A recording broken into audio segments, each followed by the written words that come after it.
Today, we're taking a closer look at an emotion we all feel, but maybe we've been getting it all wrong. We're going to explore the hidden power of sadness. So let's just jump right in with a pretty provocative question. I mean, from day one, we're basically taught to run away from sadness, right? To just get over it. But what if it's not a bug in our system? What if feeling sad is actually a feature? One of our most useful tools? Because here's the thing, the science suggests that sadness isn't the enemy. It's really time we completely reframe how we think about this core human feeling. And to do that, we have to draw a really clear line in the sand between two things we often mix up. Over here, you've got sadness, which is presented as this practical, functional tool that actually gets you to do stuff.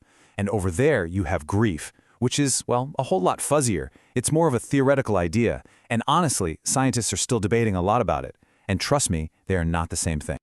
So let's use a metaphor here. The best way to think about sadness is to see it as a compass. It's a navigational tool.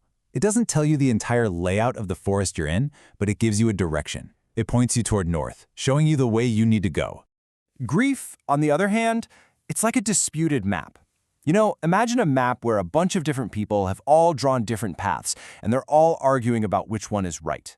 It's not so much a reliable guide as it is, well, a subject for debate. Okay, so if sadness is our compass, how does it actually guide us? Let's get into the specifics of how this feeling points us toward real growth and meaningful change. So, what's its job? Well, it's definitely not about just sitting around feeling bad. Sadness is an active state. It actually motivates you to change things, it forces you to reflect, and it can even fire up your creativity and problem-solving skills. And on top of all that, it's a huge social signal to the people around you that, hey, you might need a hand. In fact, instead of making us stuck, that sad feeling can be the very thing that lights a fire under us. It pushes us to try harder, to fix what's wrong. And in that way, believe it or not, sadness can actually be a direct path to hope.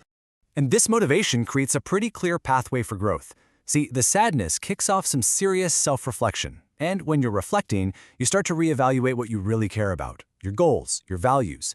This whole process leads to something researchers call cognitive growth. You literally level up as a person. And this isn't just some feel-good idea. It's baked into our biology. When you're sad, the communication between the parts of your brain that handle loss actually ramps up. Your brain is literally hard at work, trying to process what happened and figure things out. All right, now let's switch gears and go back to that other feeling, grief. Because if sadness is this clear, useful compass, grief is a lot murkier, especially when you look at it scientifically. The first thing to get is that scientists don't just see grief as sadness, but more. No, it's actually in its own category. It's a related concept, for sure, but it's treated as something distinct, something that comes with its own set of, well, uncertainties.